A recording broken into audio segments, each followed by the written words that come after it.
Welcome night bulletin వార్తలకు స్వాగతం. ముందుగా వార్తల్లోని ముఖ్యాంశాలు. రైతుల గోడౌన్ దాడిపై తీవ్ర ఆగ్రహం వ్యక్తం చేసిన జగన్. గిట్టుబాటు ధర కోసం ఎదురు చూస్తున్న రైతులపై దాడి దారుణమన్న జగన్. బాధిత రైతులకు అండగా ఉంటామని హామీ ఇచ్చిన జగన్. రైతులకు న్యాయ సహాయం అందిస్తామని భరోసా ఇచ్చిన జగన్. చైనా పర్యటనలో షీ జిన్పింగ్ తో ట్రంప్ కీలక భేటీ. అమెరికా చైనా సంబంధాలు బలంగా ఉన్నాయన్న ట్రంప్. ప్రపంచ శాంతికి రెండు దేశాలు కలిసి పనిచేయాలన్న ట్రంప్ షీ సమావేశంపై అంతర్జాతీయ వర్గాల ఆసక్తి.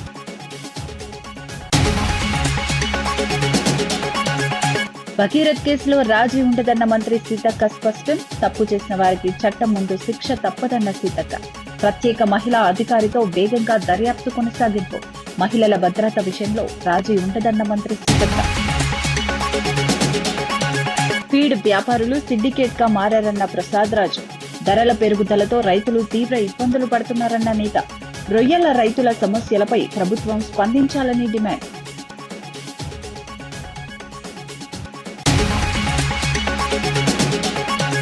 పోక్సో నిందితుడి ఆచూకీపై ఆర్ఎస్ ప్రవీణ్ కీలక పిలుపు. భగీరథ్ కనిపిస్తే వెంటనే సమాచారం ఇవ్వాలని విజ్ఞప్తి. చిన్నారుల భద్రత విషయంలో రాజీ ఉండకూడదన్న ప్రవీణ్. నిందితుడిని చట్టం ముందు నిలబెట్టాలని డిమాండ్ చేసిన ఆర్ఎస్.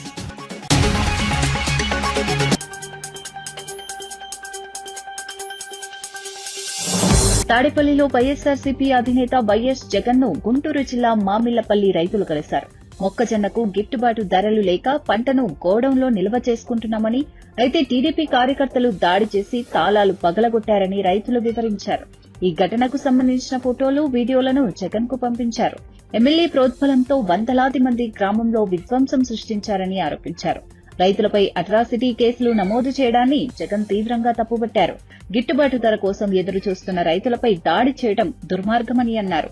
బాధిత కుటుంబాలకు వైఎస్ఆర్సీపీ అండగా ఉంటుందని భరోసా ఇచ్చారు. అవసరమైన న్యాయ సహాయం లీగల్ సెల్ ద్వారా అందిస్తామని హామీ ఇచ్చారు.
విజయం అంటే మనకు నచ్చిన పనిని మనస్ఫూర్తిగా చేయడమేనని బీఆర్ఎస్ వర్కింగ్ ప్రెసిడెంట్ కేటీఆర్ అన్నారు. విద్యార్థులతో జరిగిన ముఖాముఖి కార్యక్రమంలో ఆయన కీలక సూచనలు చేశారు. తల్లిదండ్రుల మాట వింటూనే మనసు చెప్పే మార్గంలో ముందుకు వెళ్లాలని సూచించారు. జీవితంలో ఎవరినో అనుకరించకుండా మనకంటూ ప్రత్యేక గుర్తింపు సృష్టించుకోవాలని చెప్పారు. కొత్త బెంచ్ మార్క్ ఏర్పాటు చేసినప్పుడే నిజమైన విజయం లభిస్తుందని స్పష్టం చేశారు. ప్రతి విద్యార్థి తనలోని ప్రతిభను గుర్తించి దానికి తగ్గ దిశగా కృషి చేయాలని సూచించారు. ఇతరులను చూసి ఒత్తిడికి గురికాకుండా స్వంత లక్ష్యాలపై దృష్టి పెట్టాలని చెప్పారు. విజయానికి కష్టపడటం, పట్టుదల, ఆత్మవిశ్వాసం అవసరమని వివరించారు. మమ్మీ ఇష్టం, డాడీ ఇష్టంతో వచ్చిన వాళ్ళు రైట్. నిజంగా మీ ఇష్టంతో వచ్చిన వాళ్ళు ఎంతమంది? అరే మీరు లేపిన వాళ్ళు లేపుతున్నారు, ఇది అబద్ధం, ఇది ఓకే, నో ప్రాబ్లం. 40% ఉన్నారు. See, I'll tell you, success in my opinion, in my heart, according to me, నా పర్సనల్ ఒపీనియన్ ఇది, మీరైతే వాళ్ళ సంగతి నాకు తెలియదు, is being able to do something that you like where your heart takes you. For example, నాకు literature అంటే ఇష్టం అనుకో, నాకు రైటింగ్ ఇష్టం, ఒక పుస్తకం రాయడం ఇష్టం, నావెల్ రాయడం ఇష్టం, లేదా మ్యూజిక్ ఇష్టం. Success is the ability to steer your life in such a way that you will pursue your dreams, you will pursue a career of your dreams. For example, if I want to be a musician, I should be able to pursue it. If I want to be a cricketer, I should be able to pursue it. And see, andaram success kalekpochu. నేను cricketer కావాలనుకుంటుండొచ్చు, నాకు cricket ఆడుతుండొచ్చు, కానీ మన దేశంలో cricketing talent చాలా ఎక్కువ ఉంది కాబట్టి నేను ఒక వైభవ్ సూర్యవంశీ లెక్కనో లేకపోతే యశస్వి జైస్వాల్ లెక్కనో విరాట్ కోహ్లీ లెక్కనో రోహిత్ శర్మ లెక్కనో నేను సక్సెస్ కాలేకపోవచ్చు. కానీ at least I would have tried, at least I would have chased my dream. So మీకు ఇష్టమైన సబ్జెక్టు కాకినాడ జిల్లా జగ్గంపేటలో ఈ నెల 26న దళిత క్రైస్తవ ఐక్యవేదిక ఆధ్వర్యంలో భారీ బహిరంగ సభ నిర్వహించనున్నారు. ఈ సభకు ఎంఆర్పీఎస్ వ్యవస్థాపక అధ్యక్షుడు మందకృష్ణ మాదిగ ముఖ్య అతిథిగా హాజరు కానున్నారు. సుప్రీంకోర్టు తీర్పు నేపథ్యంలో దళిత క్రైస్తవుల మత స్వేచ్ఛ, రాజ్యాంగ హక్కుల పరిరక్షణే ఈ సభ ప్రధాన లక్ష్యమని నాయకులు వెల్లడించారు. దళిత క్రైస్తవులకు న్యాయం జరగాలని, వారి సమస్యలపై విస్తృత చర్చ జరపాలని పేర్కొన్నారు. సమాజంలో సమాన హక్కుల సాధన కోసం ఐక్యంగా ముందుకు సాగాల్సిన అవసరం ఉందన్నారు. రాష్ట్రం నలుమూలల నుంచి పెద్ద సంఖ్యలో ప్రజలు పాల్గొనే అవకాశం ఉందని తెలిపారు. సభను విజయవంతం చేయాలని ఎంఆర్పీఎస్ నేతలు పిలుపునిచ్చారు. ఈ కార్యక్రమంపై ఇప్పటికే స్థానికంగా ఏర్పాట్లు వేగంగా కొనసాగుతున్నాయి.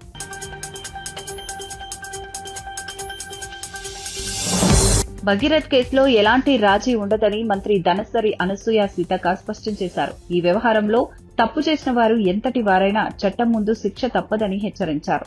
నిందితుల హోదా, రాజకీయ నేపథ్యం ఏమిటన్నది పక్కన పెట్టి విచారణ జరుగుతుందని తెలిపారు. కేసు దర్యాప్తు కోసం ప్రత్యేక మహిళా పోలీసు అధికారిని నియమించినట్లు వెల్లడించారు. దర్యాప్తు వేగంగా కొనసాగుతోందని, న్యాయం జరిగేలా ప్రభుత్వం కట్టుబడి ఉందన్నారు. బాధితులకు పూర్తి స్థాయిలో రక్షణ కల్పిస్తామని చెప్పారు. మహబూబాబాద్ కలెక్టరేట్లో జరిగిన సమీక్షా సమావేశంలో పాల్గొన్న సందర్భంగా ఈ వ్యాఖ్యలు చేశారు. మహిళల భద్రత విషయంలో ఎలాంటి రాజీ ఉండదని స్పష్టం చేశారు. బండి సంజయ్ గారి కుమారుడి మీద ఇచ్చిన కేసు ఉందో ఇయ్యగానే వెంటనే పోక్సో కేసు నమోదు చేశారు. తర్వాత విచారణకు ఒక స్పెషల్ టీం వేయడం జరిగింది. ఆ టీము ఫర్దర్గా యాక్షన్ తీసుకుంటుంది. మేము ఎవరికి సపోర్ట్ చేయడం లేదు. ఖచ్చితంగా మా ప్రభుత్వము ఆడపిల్లల పక్షాన ఉంటుంది, ఆడపిల్లల రక్షణ కోసం ఉంటుంది. కొంతమంది రాజకీయాల కోసం ఏదో మాట్లాడడం కాదు. ఈరోజు అమ్మాయికి న్యాయం జరగాలి, నిందితుడికి శిక్ష పడాలి. ఇది మా విధానం.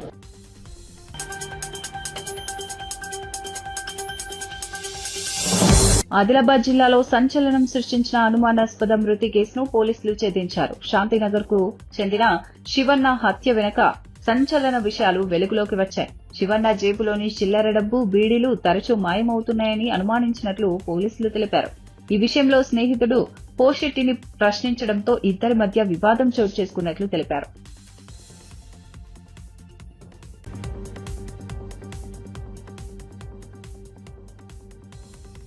ఐరన్ సామాన్లు ఏరుకొని కూడా అవి అమ్మి జీవిస్తారు. అయితే ఇంతకుముందు ఈ అక్యూర్ వద్ద నుంచి మృతుడు కొన్ని బీడీలు, తర్వాత డబ్బులు తీసిండని చెప్పి ఒక అనుమానంతో, నువ్వేనా డబ్బులు తీసినావు అని చెప్పి అనుమానంతో అతన్ని అడగడం.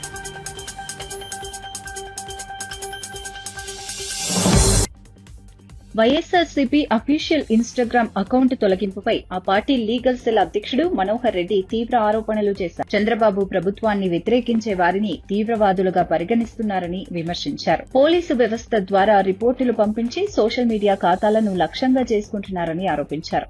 అమరావతి అవినీతి అంశాలు, ప్రభుత్వ వైఫల్యాలు, పత్రికల్లో వచ్చిన వార్తలను పోస్ట్ చేసినందుకే ఈ చర్యలు తీసుకున్నారని అన్నారు. అసభ్యకర పోస్టులు లేకపోయినా అకౌంట్ తొలగించడం ప్రజాస్వామ్యానికి ప్రమాదకరమని పేర్కొన్నారు. ప్రభుత్వంపై ప్రశ్నలు లేవనెత్తే స్వరాలను అణచివేసే ప్రయత్నం జరుగుతోందని ఆరోపించారు. సోషల్ మీడియా వేదికలను రాజకీయంగా వినియోగిస్తున్నారన్న విమర్శలు కూడా చేశారు. ప్రజల అభిప్రాయాలను అణచివేయడం వల్ల ప్రజాస్వామ్య వ్యవస్థకు నష్టం కలుగుతుందని అన్నారు. ఈ వ్యాఖ్యలు రాజకీయ వర్గాల్లో చర్చకు దారితీస్తున్నాయి. ఈ అంశంపై అధికార పార్టీ నుంచి ఎలాంటి స్పందన వస్తుందన్నది ఆసక్తికరంగా మారింది. ఏదైనా ఉందా? ఏం లేవు అట్లాంటివి. మామూలుగానే వాటిల్లో ముఖ్యంగా ప్రభుత్వ విధానాలను సహేతుకంగా విమర్శించిన పోస్టులే అందులో ఎక్స్ హ్యాండిల్లో ఉంటే వాటిల్లో కూడా వాటిపైన కూడా నోటీసులు ఇస్తున్న సందర్భం చూస్తున్నాం. అమరావతి ముసుగులో దోపిడీని వ్యతిరేకించిన తర్వాత ఈనాడు పేపర్లో వచ్చిన 2,500 కోట్ల రూపాయలు అద్దాలకు మాత్రం గ్లాసెస్ కి అమరావతి బ్యూటిఫికేషన్ లో భాగంగా దానికి 2,500 కోట్లు ఖర్చు పెడుతున్నారని ఈనాడులో ఒక వార్త వస్తే ఆ వార్తను పోస్టు చేస్తే దానిపైన కూడా ఒక నేరంగా చిత్రీకరించి ఇది చేయడం. తర్వాత కరెంటు ఛార్జీలను ప్రభుత్వం పెంచితే ఇది సరైనది కాదు, ప్రజలను అడ్డు పెంచడమే అని చెప్పి ఓ పోస్టు పెడితే దాన్ని తొలగించమని ఆదేశాలు. కర్నూలు బస్సు యాక్సిడెంట్కు కారణాలు కేవలం బెల్ట్ షాపులు మాత్రమే. ఆ రోజు జరిగిన సంఘటనలో 19 మంది ప్రాణాలు కోల్పోవడానికి కారణం ఈ ప్రభుత్వం నిర్వహిస్తున్నటువంటి మద్యం పాలసీ, అలాగే విచ్చలవిడిగా ఉన్నటువంటి బెల్ట్ షాపులన్నీ ప్రశ్నిస్తే అది ఒక నేరమే. దానిపైన ఎఫ్ఐఆర్లు, తర్వాత దానిపైన అన్నిటికీ కంప్లైంట్లు. తర్వాత టీటీడీ చైర్మన్ బిఆర్ నాయుడు గారి రాసలీలల గురించి వీడియోలు వస్తే అవి మాధ్యమాల్లో ప్రసారం అయితే వాటిపైన కేసులు. రెడ్ బుక్ రాజ్యాంగాన్ని విమర్శించినా సరే సోషల్ మీడియా హ్యాండిల్స్ పై అక్రమ కేసులు ఇవన్నీ పెడతా ఉండడం ఈ రాష్ట్రంలో సర్వసాధారణంగా జరుగుతూ ఉంది. అదేవిధంగా ఇప్పుడు కొత్త పద్ధతి ఏంటంటే చంద్రబాబు గారు అనుసరిస్తున్న కొత్త పద్ధతి శాంతి భద్రతల నిర్వహణకు గాని, శాంతియుతమైన సమాజంలో అశాంతి లేకుండా శాంతి భద్రతలను కాపాడాల్సినటువంటి పోలీసు వ్యవస్థను మొత్తం తన పార్టీ ప్రయోజనాల కోసం, అలాగే ప్రతిపక్ష పార్టీకున్న మీడియాలని వేధించడం కోసం సర్వశక్తులు ఒడ్డేలా పోలీసు యంత్రాంగాన్ని తన గుప్పిట్లో పెట్టుకుని వ్యవహరిస్తున్నారు. దీన్ని చంద్రబాబుకు అడుగులకు మడుగులొత్తే కొంతమంది అధికారులు తమ భుజాన వేసుకుని వీరభక్తి ప్రదర్శిస్తూ రాజ్యాంగానికి వ్యతిరేకంగా, క్రిమినల్ జస్టిస్ సిస్టానికి వ్యతిరేకంగా, చట్టాలకు వ్యతిరేకంగా వాళ్ళు ఇవాళ ప్రవర్తిస్తున్నారు. ఇన్ఫర్మేషన్ టెక్నాలజీ యాక్ట్ సెక్షన్ 69 ప్రకారం పోలీసులు వ్యవహరించాలా, ఎవరైనా వ్యవహరించాలా. అందులోనే 2009లో కొన్ని రూల్స్ కూడా ఫ్రేమ్ చేశారు. 66 యాక్ట్ ని, దాంట్లో ఇన్ఫర్మేషన్ టెక్నాలజీలోని సెక్షన్ 66 ని సుప్రీంకోర్టు కొట్టివేసింది. కేంద్రం రూపొందించిన రూల్స్ ప్రకారం ఇవాళ ఎవరైనా నడుచుకోవాల్సిందే, ఏ పార్టీ అయినా ఎవరైనా. ఏదైనా ఒక హ్యాండిల్లో, ట్విట్టర్లో కానీ, ఫేస్బుక్లో కానీ, ఇన్స్టాలో కానీ ఏదైనా ఒక వీడియో కానీ లేకపోతే ఒక కంటెంట్ కానీ పోస్ట్ చేస్తే అది వాళ్ళకి ఇబ్బందికరంగా ఉంది అంటే వాళ్లకు ఒక మెకానిజం ఉంది. ఆ మెకానిజం ద్వారా మాత్రమే పోవాలా. ఫస్ట్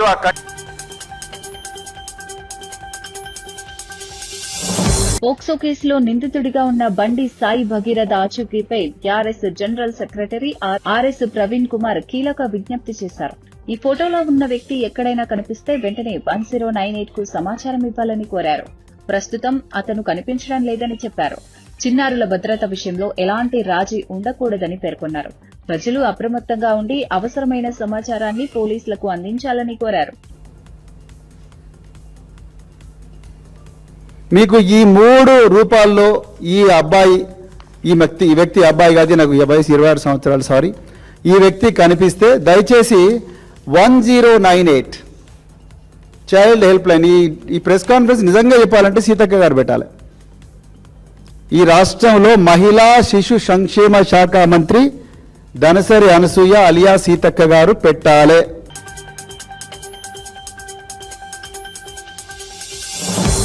పోక్సో కేసులో బండి భగీరథ్ దాఖలు చేసిన ముందస్తు బెయిల్ పిటిషన్పై విచారణ వారం రోజులకు వాయిదా పడింది. తనపై నమోదైన కేసును కొట్టివేయాలని, అరెస్టు నుంచి రక్షణ కల్పించాలని ఆయన పిటిషన్లో కోరారు. మధ్యంతర బెయిల్ ఇవ్వాలని ఆయన తరపు న్యాయవాది కోర్టులో వాదనలు వినిపించారు. బెయిల్ పిటిషన్పై విచారణ పూర్తయ్యే వరకు అరెస్టు చేయొద్దని కోర్టు ఆదేశాలు జారీ చేసింది. మధ్యంతర బెయిల్ అంశంపై మరింత విచారణ అవసరమని భావించి విచారణను వాయిదా వేసింది. ఈ కేసు రాష్ట్ర వ్యాప్తంగా చర్చనీయాంశంగా మారింది. రాజకీయ పార్టీలు కూడా ఈ వ్యవహారంపై స్పందిస్తున్నాయి. న్యాయపరమైన అంశాలు, ఆరోపణల తీవ్రతపై వాదనలు కొనసాగుతున్నాయి. సహాయ సహకారాలు ఇవ్వడానికి వెళ్తే అతను అరెస్ట్ చేసే ప్రమాదం ఉంది. ఎందుకంటే మనకు తెలుసు రీసెంట్గా 8th రోజు ఏదైతే మనం ఇది యాక్చువల్లీ మ్యాటర్ సబ్జుడిస్లో ఉంది, ఎక్కువ మాట్లాడకూడదు, బట్ నేను క్లుప్తంగా చెప్పడానికి ట్రై చేస్తాను. ముఖ్యంగా ఏదైతే 8th మే రోజు ఎఫ్ఐఆర్ అయిందో అక్యూజ్డ్ మీద, దాని తర్వాత నెక్స్ట్ డే మళ్ళీ ఇంకో స్టేట్మెంట్ తీసుకొని ఫస్ట్ ఇనీషియల్గా పోక్సో యాక్ట్ సెక్షన్ 5 and 11 పెట్టలేదు. ఏదైతే అబౌవ్ 7 years ఉందో సెక్షన్ 5 and 11 అవి పెట్టకుండా కేవలం 3 years సంబంధించిన పోక్సో యాక్ట్ సెక్షన్స్ మాత్రమే పెట్టడం జరిగింది. కానీ what ever might be the reasons, తర్వాత 9th తర్వాత మళ్ళీ స్టేట్మెంట్ తీసుకుని దాని తర్వాత నెక్స్ట్ 7 ఏళ్ళకి పైగా శిక్ష పడే ఆల్టర్ చేస్తూ ఆ సెక్షన్స్ని మార్చి 7 ఏళ్ళు పైబడే శిక్ష పడే పనిష్మెంట్ అట్రాక్ట్ అయ్యే సెక్షన్స్ పెట్టడం జరిగింది. సో దాని మీద ముఖ్యంగా ఇవాళ ఆర్గ్యుమెంట్స్ జరిగాయి, ఎందుకు ఈ ఆల్టరేషన్ జరిగింది ఏంటి అని. సో దాని మీద కూడా టైం కోరితే at the same time the material facts మా దగ్గర తగిన సాక్ష్యాధారాలు ఉన్నాయి. ముఖ్యంగా అది ఏదైతే ఇది పోక్సో వర్తించదని చెప్పడానికి, అట్ ద సేమ్ టైం అవి ప్రూవ్ చేసుకోవడానికి ఆ మెటీరియల్ పోలీస్ వారికి సహకరిస్తూ ఆ మెటీరియల్ సబ్మిట్ చేయడానికి అక్యూజ్డ్ వెళ్ళే ఈ యొక్క ప్రక్రియలో అతను అరెస్ట్ చేసే ఛాన్సెస్ ఉన్నాయి. అప్పుడు ఈ బెయిల్ అప్లికేషన్ మొత్తాన్ని ఇన్ఫ్రాక్ట్ అయ్యే ఛాన్సెస్ ఉన్నాయి. సో అట్లీస్ట్ ఈ బెయిల్ హియరింగ్ ఫైనల్ హియరింగ్ అయ్యేంత వరకు ఈ ఇంటరిమ్ బెయిల్ మాత్రం మాకు అంగీకరించండి అని చెప్పి ఎస్ నిరంజన్ రెడ్డి గారు చాలా అద్భుతంగా వాదించడం జరిగింది. సో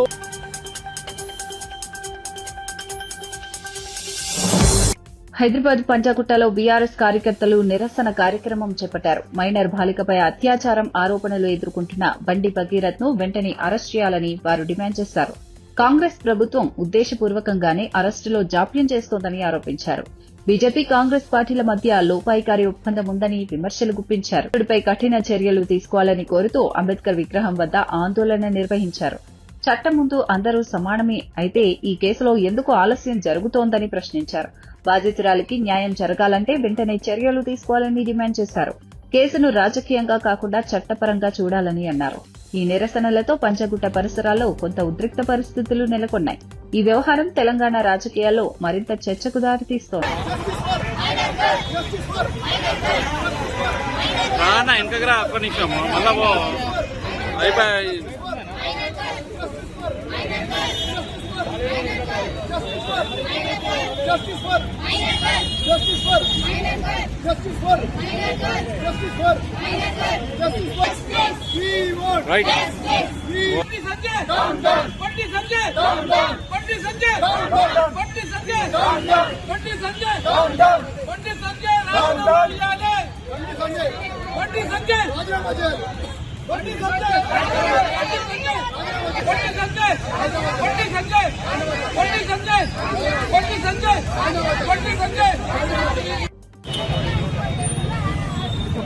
అన్నా చెప్పండి.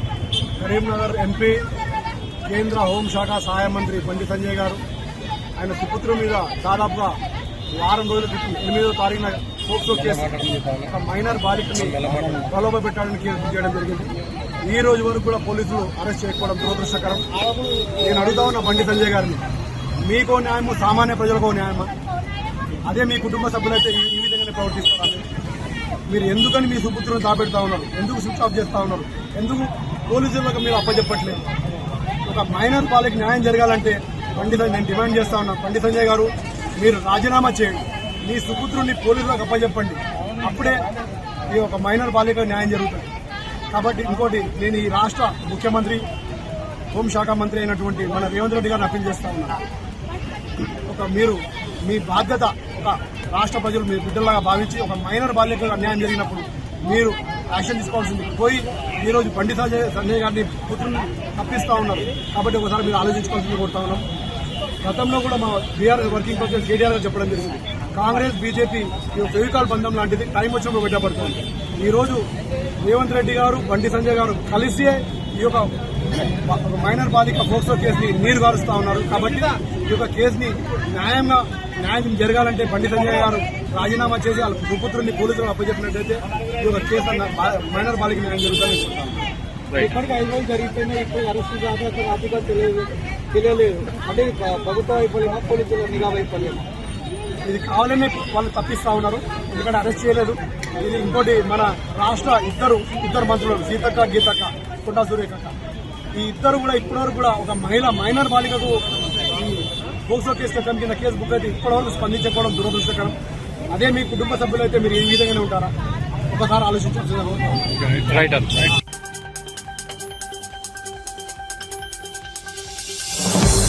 రొయ్యల ఫీడ్ వ్యాపారులు సిండికేట్ గా మారి ధరలను భారీగా పెంచారని వైఎస్ఆర్సీపీ నేత ముద్దునేరి ప్రసాద్ రాజు ఆరోపించారు. దీనిపై ప్రభుత్వానికి ఎలాంటి అజమాయిషీ లేదని విమర్శించారు. ముఖ్యమంత్రి చంద్రబాబు, మంత్రి లోకేష్ బంధువుల ప్రమేయం ఉండటమే దీనికి కారణమని వ్యాఖ్యానించారు. ఫీడ్ ధరల పెరుగుదలతో రొయ్యల రైతులు తీవ్ర ఇబ్బందులు ఎదుర్కొంటున్నారని అన్నారు. ఇప్పటికే సాగు ఖర్చులు పెరిగిపోవడంతో రైతులు ఆర్థిక ఒత్తిడిని ఎదుర్కొంటున్నారని తెలిపారు. ధరల నియంత్రణకు ప్రభుత్వం చర్యలు తీసుకోవాల్సిన అవసరముందన్నారు.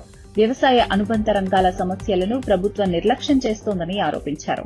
ఫీడ్ వ్యాపారులపై పర్యవేక్షణ లేకపోవడం వల్ల రైతులు నష్టపోతున్నారని చెప్పారు. ఈ అంశం ఇప్పుడు రాజకీయంగా చర్చనీయాంశంగా మారింది. రైతులు ఏమైపోయినా ఈ ప్రభుత్వానికి పట్టడం లేదు. ఏ గతంలో మరి ఎక్కడా కూడా 5 సంవత్సరాల్లో ఫీడ్ కానీ సీడ్ కానీ ఇబ్బంది లేకుండా పెంచకుండా చూసినటువంటి జగన్మోహన్ ప్రభుత్వంలో ఈ రోజున మీరు ఈ 2 సంవత్సరాల్లోనే ఫీడ్ రేటు ఇంత దారుణంగా పెంచడం ఎంతవరకు సబబు? 25,000 రూపాయలు టన్నుకి మాకు భారం అవుతూ ఉంది, మాకు పర్మిషన్ ఇవ్వండి అని లెటర్ పెట్టడం జరిగింది. వాస్తవంగా ఫీడ్ యాజమాన్యానికి మేము ఒకటే కోరుతా ఉన్నాం. ఇవాళ ఫీడ్ సోయా కానీ మెయిన్గా ముడి సరుకులు, మీరు ఫీడ్ తయారు చేసేటువంటి ముడి సరుకులు 2024లో ఎలా ఉన్నాయో ఇప్పుడు 26లో అలాగే ఉన్నాయి. ఇంకా కొన్ని తగ్గినాయి. ఆ రోజు ఇంకా కొన్ని సంవత్సరాల్లో సోయా 80 రూపాయలు ఉంటే ఇప్పుడు 50 రూపాయలు. ఫిష్ మీల్ గతంలో కన్నా ఇప్పుడు తగ్గింది. ఏవైతే ఫీడ్ యాజమాన్యాలు ఉన్నాయో గతంలో కంటే ఇప్పుడు బాగా పెద్దవాళ్ళు అయ్యారు. ఈ కూటమి ప్రభుత్వం బంధుత్వం ఉంది. మీరు ఇంటర్నేషనల్ ఎక్స్పోర్ట్స్ తీసుకున్నారు. మీరు ఎక్స్పోర్టర్స్కి ఇంటర్నేషనల్ మార్కెట్లో ఇతర దేశాలకు ఫీడ్ వెళ్ళాలంటే క్వాలిటీ లేకపోతే ఆ ఫీడ్ తీసుకోరు. కొన్ని నారమ్స్ ప్రకారం ఫీడ్ సప్లై చేయాలి. ఈ నారమ్స్ చూపిస్తూ ఉన్నారు, ఇక్కడ రైతులకి ఇది వంక చెప్తూ ఉన్నారు. కానీ డొమెస్టిక్ మార్కెట్లో ఇచ్చేటువంటి ఫీడు మీరు తక్కువ ధరకు కొంటూ ఉన్నారు, తక్కువకి ఇస్తూ ఉన్నారు. మీరు ఇంటర్నేషనల్ మార్కెట్ రేట్లు చూపించి ఇక్కడ రైతుల మీద భారం వేసే విధంగా చర్యలు తీసుకోవడం ఎంతవరకు సమంజసం? ఈ రోజు ఈ ఫీడ్ యాజమాన్యాలు పెంచినటువంటి బడ్జెట్ సంవత్సరానికి రొయ్యల రైతుల మీద 1,300 కోట్ల రూపాయలు భారం పడతాం. వచ్చేటువంటి ఏమో ఉత్పత్తి చేసి కష్టపడి తయారు చేసే రైతుకు మిగిలేదు లేదు. ఎకరాల లెక్క కాదు, ఇంకా ఆ లెక్క లేదు, మొత్తం అందరికి ఇచ్చేస్తామన్నారు. ఆక్వాజోన్ లేదు, నాన్ ఆక్వాజోన్ లేదు, మొత్తం అందరికి ఇస్తామన్నారు. ఇంతవరకు ఎందుకు మీరు దీని మీద ఎవరూ మాట్లాడలేదు? పైగా మీకు ముడుపులు ఇస్తున్నారని ఒక పక్క ఫీడ్ యాజమాన్యానికి సహకరిస్తూ ఉన్నారు. మొన్న ఫిబ్రవరి నెలలో 4,000 రూపాయలు పెంచారు, ఈ రోజున 12,000 రూపాయలు పెంచారు. సుమారు టన్నుకి 16,000, అంటే 20% పైగా మీరు ఇవాళ మేత రేట్లు పెంచి రొయ్యల రైతుల్ని పొట్టం పెట్టుకోబోతూ ఉన్నారు మీరందరూ కూడా. దీన్ని వైఎస్ఆర్ పార్టీ తరఫున పూర్తి స్థాయిలో ఖండిస్తా ఉన్నాం. ఏదైతే జగన్మోహన్ రెడ్డి గారు ఏర్పాటు చేసినటువంటి ఆక్వా డెవలప్మెంట్ అథారిటీ ఉందో, ఒక మంచి ఉద్దేశంతో ఏర్పాటు చేశాం. ఎందుకు మీరు అథారిటీ కన్సర్న్లో లేకుండా, ప్రభుత్వం ఒక అజమాయిషీ లేకుండా ఎందుకు చేస్తా ఉంది? కరీంనగర్ లో సంచలనం రేపిన నగల దుకాణం దోపిడీ కేసును పోలీసులు ఛేదించారు. ఈ కేసులో 3 నిందితులను అరెస్ట్ చేసినట్లు పోలీస్ కమిషనర్ వెల్లడించారు. నిందితులు మొత్తం 161 తులాల బంగారం చోరీ చేసినట్లు గుర్తించారు. ప్రధాన నిందితుడు సుబోధ్ సింగ్ బీహార్, బెంగాల్, జార్ఖండ్ రాష్ట్రాల్లో పలు దొంగతనాలకు పాల్పడినట్లు విచారణలో బయటపడింది. దొంగలించిన బంగారం వ్యాపారితో పాటు నిందితులను అదుపులోకి తీసుకున్నారు. రాష్ట్రాల మధ్య సంచరిస్తూ నేరాలకు పాల్పడిన ముఠాగా పోలీసులు గుర్తించారు. ఈ కేసు ఛేదనలో పోలీసులు కీలక పురోగతి సాధించినట్లు తెలిపారు. సాంకేతిక ఆధారాలు, ప్రత్యేక దర్యాప్తు బృందం సహకారంతో కేసు పరిష్కారమైందన్నారు. ఈ ఘటన జిల్లాలో సంచలనంగా మారింది. అతనికి అరెస్ట్ చేయడం జరిగింది. అతని ఇంటర్వ్యూషన్ లో మెయిన్ ఈ గ్యాంగ్ గురించి ఇన్ఫర్మేషన్ తెలిసింది. ఫస్ట్ ఈ చాలా పెద్ద గ్యాంగ్, వెరీ ప్రొఫెషనల్ గ్యాంగ్ ఇది. I not say gang also, it's a criminal enterprise. ఒక గ్యాంగ్స్టర్ ఉన్నారు సుబోధ్ సింగ్, ఆయన పేరు Subodh Singh. Currently till recently he was in Beur jail Patna, కానీ రీసెంట్ గా పూర్ణియా జైల్ బిహార్ లో షిఫ్ట్ అయ్యారు. So he is the master mind and gang leader of this gang. అతనే conspire చేస్తారు. అతని కాన్స్పిరసీ అండ్ సూపర్విజన్ లో ఈ మొత్తం ప్లాన్ చేయడం జరిగింది. కరీంనగర్ డకాతి చేసిన ముందు కూడా ఎట్లా వెళ్ళాలి, ఎట్లా పాడిపోయాలి, మొత్తం వాళ్ళు కూడా ప్లానింగ్ చేసుకున్నారు. నా జనరల్ గా మెయిన్ రోడ్స్ లో మన ఇమీడియట్ గా ఆఫెన్స్ అయిన తర్వాత చెకింగ్ ఉంటాయి కాబట్టి వాళ్ళు ఇంటర్నల్ రోడ్స్ సెలెక్ట్ చేస్తారు. ఆ ఇంటర్నల్ రోడ్ కూడా ముందే రెక్కి చేసుకొని అక్కడ ఉన్న జియో ట్యాగ్ పాయింట్ మార్క్ చేసి మ్యాప్ లో, ఆఫ్లైన్ మ్యాప్ లో డౌన్లోడ్ చేసి వాళ్ళు మొబైల్లో పెట్టుకున్నారు. ఈ ఆఫెన్స్ కోసం వాడిన మొబైల్ సిమ్ కూడా సెపరేట్ గా వాళ్ళకి ఒక పర్సన్ సప్లై చేస్తారు. సుబోధ్ సింగ్ గ్యాంగ్ బీహార్ స్టేట్ లో మేజర్ గా చాలా ఆఫెన్స్ జరిగింది. West Bengal, Jharkhand, Maharashtra, Gujarat, Uttarakhand, mainly 7-8 states లో జరిగింది. మోర్ దెన్ 42 కేసెస్ ఉన్నాయి. తెలంగాణలో ఫస్ట్ టైం జరిగింది. ఈ టైప్ ఆఫ్ డకాతి తెలంగాణ జరగలేదు. కానీ still our officers rose to the occasion and were able to identify and apprehend some of the accused. This person name Subodh Singh is also known as golden thief. ఎందుకంటే అతనికి main modus operandi targeting bank, where gold deposits are there. Manappuram gold ఉంటాయి, bank ఉంటాయి, తర్వాత gold jewellery shop. They came to Telangana around 2 months ago to commit to this dakati. ఆ తర్వాత before that they purchase SIM card from one person called Mehtab Khan. He has also been arrested by giving 10,000 rupees each. Then they roamed around Khambam town lo, Pettapalli, Siddipet, Karimnagar town lo. They did recce of ikkada unna jewelry shops and banks. Finally they targeted this. కానీ ఇక్కడ ఈ shelter తీసుకొని ఇక్కడ target చేస్తే police వాళ్ళు ఈజీగా పట్టుకున్నారు కాబట్టి ఇక్కడ నుంచి 2 hour డిస్టెన్స్ లో ధర్మపురి టౌన్ లో ఫస్ట్ రోజు షెల్టర్ తీసుకున్నారు. వెపన్స్ ఎట్లా వచ్చింది వాళ్ళ దగ్గర? దీంటి ఇంటర్రోగేషన్ లో మేము చూస్తే దీనికి సెపరేట్ టీం ఉంటాయి. సెకండ్ రోజు చంద్రపూర్ డిస్ట్రిక్ట్ లో, మన తెలంగాణ మహారాష్ట్ర బార్డర్ లో చంద్రపూర్ డిస్ట్రిక్ట్ లో వాళ్ళకి ఈ టీం మెంబర్స్ కి కమ్యూనికేషన్ వచ్చింది. అక్కడ ఒక వేరే టీం వాళ్ళు అక్కడ వచ్చి పిస్టల్స్ హ్యాండ్ ఓవర్ చేస్తారు సెకండ్ టీమ్ తో. ఆ సెకండ్ టీమ్ కలిసిన తర్వాత వాళ్ళు pistols 6 pistols and 12 magazines total 60 rounds hand over చేశారు టు కమిట్ ద ఆఫెన్స్.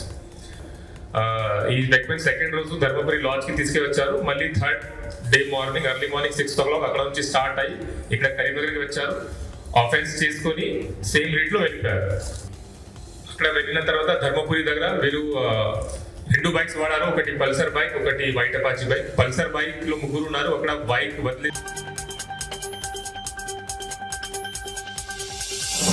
ఆంధ్రప్రదేశ్లో ఇంధన పొదుపు, కాలుష్య నియంత్రణ లక్ష్యంగా ముఖ్యమంత్రి కీలక సూచనలు చేసినట్లు మంత్రి వెల్లడించారు. ప్రభుత్వ శాఖల్లో వారానికి 2 రోజులు వర్క్ ఫ్రం హోం విధానాన్ని పరిశీలించాలని సూచించినట్లు తెలిపారు. ప్రతి శుక్రవారం నో వెహికల్ డే పాటించే అంశాన్ని అమలు చేయాలని ప్రతిపాదించారు. మంత్రులు, అధికారులు వీలైనంత వరకు సైకిళ్లు లేదా పాదయాత్ర ద్వారా ప్రజల్లోకి వెళ్లాలని సూచనలు చేసినట్లు చెప్పారు. ఇకపై కొత్తగా కొనుగోలు చేసే ప్రభుత్వ వాహనాలన్నీ ఎలక్ట్రిక్ వాహనాలే ఉండాలని స్పష్టం చేసినట్లు వెల్లడించారు. కాలుష్య నియంత్రణలో ప్రభుత్వ శాఖలు ముందుండాలని సూచించారు. పర్యావరణ పరిరక్షణ కోసం ప్రజల్లో అవగాహన పెంచే చర్యలు చేపట్టాలని తెలిపారు. అక్కడ ఆ కొంచెం దూరం కూడా మనం కార్లు వెళ్తాం. మనం కార్లు ఎప్పుడైతే వెళ్తామో అన్ని కార్లు మన వెనకాల వస్తాయి, స్కాట్ అన్ని కూడా. అట్లా కాకుండా పక్కన బజారే కాబట్టి నడుచుకుంటూ వెళ్తాం. ఇవన్నీ కూడా మోడల్గా మనం అందరూ కూడా ఉండాలని చెప్పేసి ముఖ్యమంత్రి గారు సూచించడం జరిగిందని చెప్పేసి నేను మనవి చేస్తాను.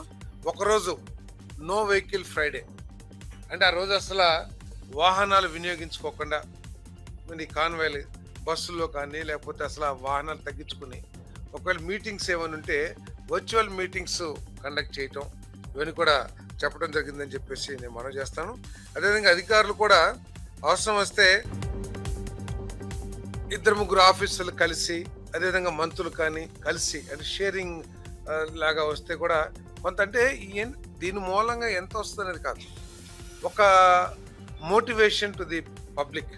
అంటే దేశం ఎదుర్కొ క్రైసిస్లో ఉన్నప్పుడు మనందరం కూడా నిలబడాలి అనే స్ఫూర్తితో ఇవన్నీ కూడా డిస్కస్ చేయడం జరిగిందని చెప్పేసి నేను మనవి చేస్తాను.